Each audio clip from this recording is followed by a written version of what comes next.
A relationship with the right referral partner could be a game changer for any B2B company. So what if you could reverse engineer these relationships at a moment's notice? Start a podcast, invite potential referral partners to be guests on your show, and grow your referral network faster than ever. Learn more at sweetfishmedia.com.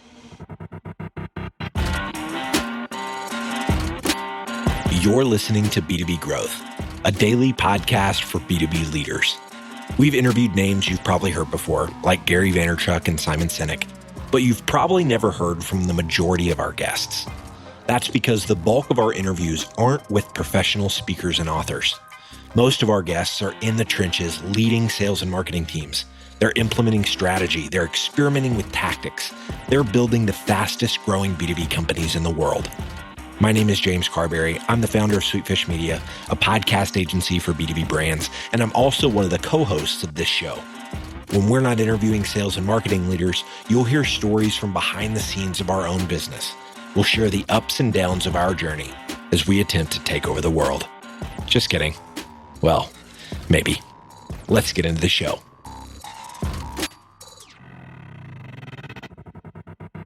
Welcome back to B2B Growth. I am your host for today's episode, Nikki Ivy with Sweetfish Media. Guys, I've got with me today Melissa Boggs, who is Chief Scrum Master at Scrum Alliance. Melissa, how you doing today? Hey, Nikki. I'm great. Thanks for having me. Good. I'm excited to have this conversation because I haven't talked to anybody on this show yet who does what you do. And I can't wait to dig into with you this idea of the way that Agile can improve workplace culture and help folks become more customer-centric. So excited to get into that. But before we do, Melissa, I would love it if you would just give us all a little bit of background on yourself and what you and Scrum Alliance have been up to these days. Awesome. I'd be happy to. So as you mentioned, I am Chief Scrum Master for Scrum Alliance. In a traditional world, you might think of that as a co-CEO, along with my partner, Howard Sublett, who's the Chief Product Owner. And as an organization, our goal or our mission is to transform the world of work.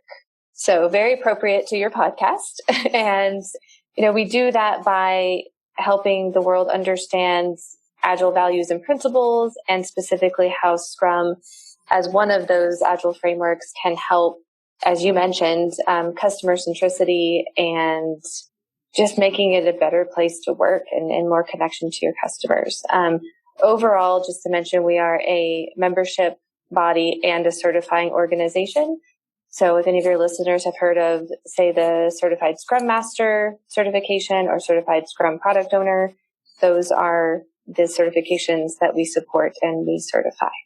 Got it. So before we really dig into some of the questions that I had today, how about just give us an overview of what is this role of Agile in achieving customer centricity and, in making, like you said, the world a better place to work. So I'll go back a little bit further and just start with the Agile movement in general, which actually started back in 2001 when a number of software developers at the time came together because they were approaching work in a very different way. And essentially, they crafted what's called the Manifesto for Agile Software Development, but has now kind of spread far beyond software. And the idea was that we are not just going to build software or other products or services for the sake of building them. If we're not building them for our customers and getting feedback from our customers and really collaborating and partnering with those customers, then what are we doing it for? And so there were a number of different frameworks that were part of that, and Scrum was one of them at the time. And so really what that means is delivering value to customers on a regular basis. In Scrum, it's preference from 2 to 4 weeks. So you're building these incremental pieces of value and delivering them to your customers. And that does two things. One, you're delivering value that they can use right away. And it may not be the final product or like as I always say, like the Lamborghini that you're going to deliver at the end, but it may be something that actually helps them in the interim. And then as they're using it, they're giving you feedback, because maybe actually they don't need a Lamborghini.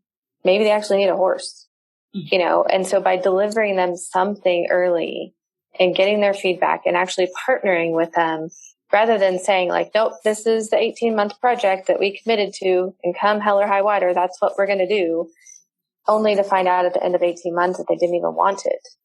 That's what is different about agility. It's the ability to pivot your organization based on customer need, not based on some, 3-year plan, because the market's changing and customers are changing and their expectations are constantly changing. And so that partnership is really important for today's businesses. For sure.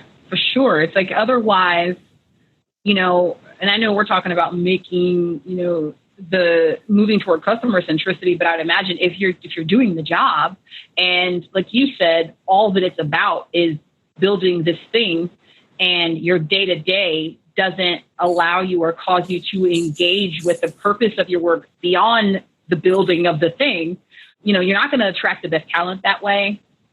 You're not going to retain the best talent that way. And it's just not going to be the best place to work, the best way to work. So I love this movement. I'm curious, talk a little bit about, because you said this Agile movement started back in 2001, and we're still having the conversation that we're having right now. Why do you think it's been so slow moving, or has it?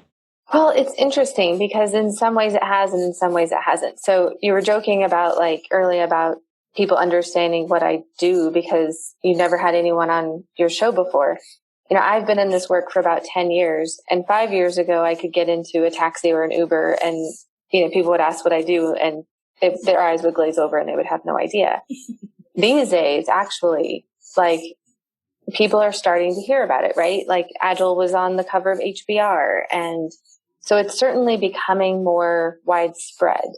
Now, I will say it is not easy to do because it actually requires us to relearn and unlearn habits and relearn and unlearn things that we were rewarded for in the past.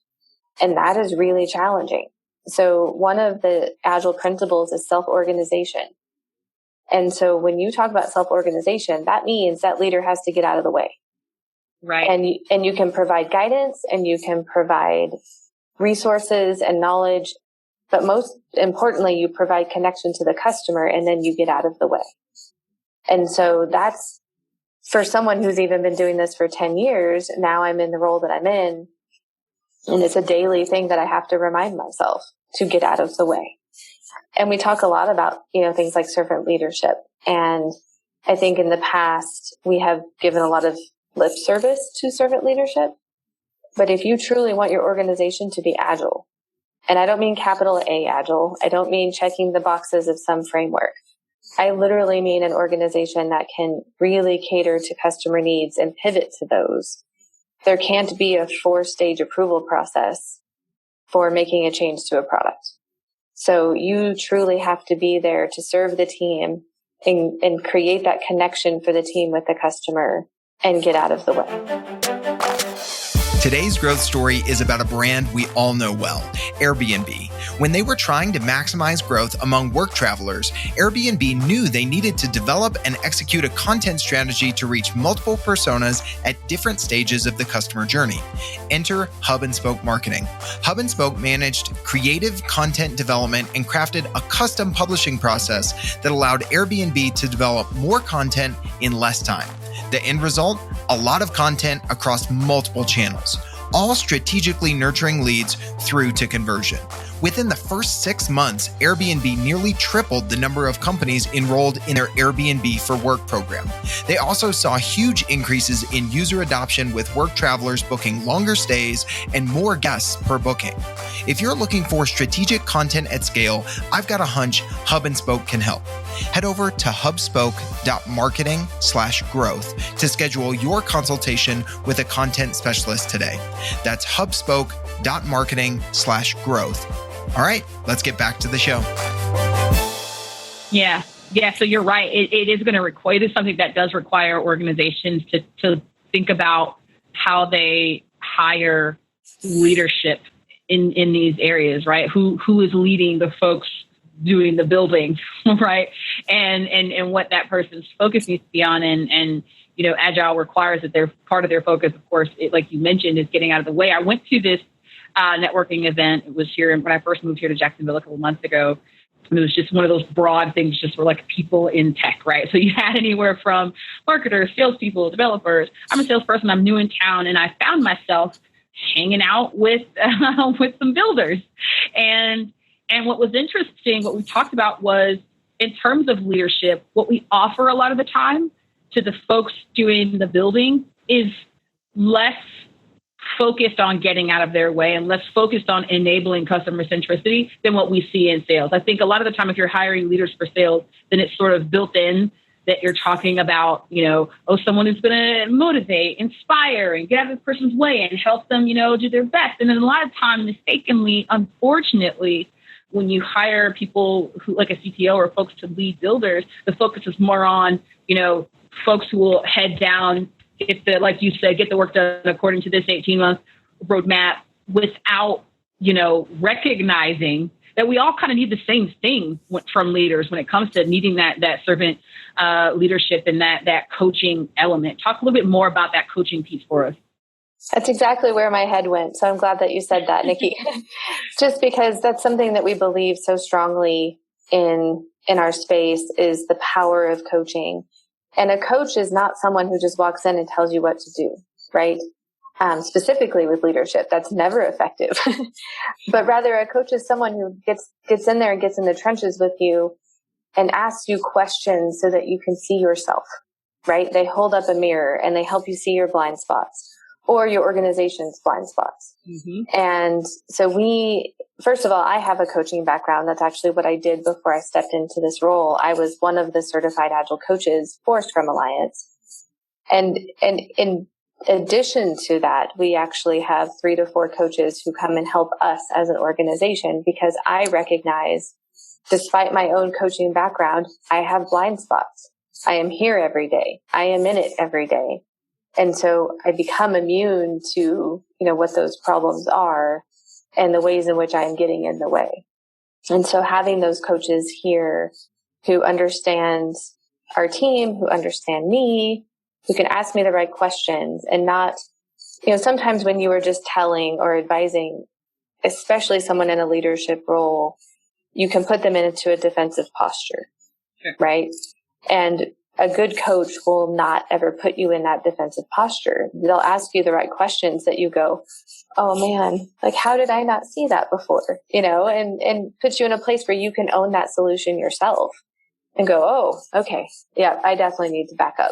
And these are the people who are the closest to the customer.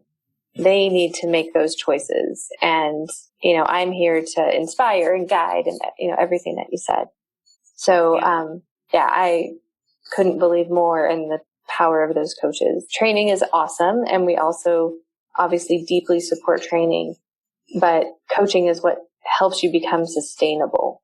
So, it's not just, one and done. Okay, I did this class, but rather it's helping you maintain whatever it is that you learned as an organization.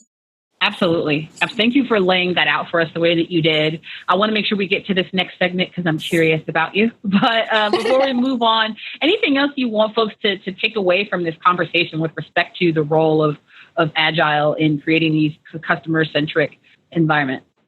I would just kind of reiterate what you said around purpose.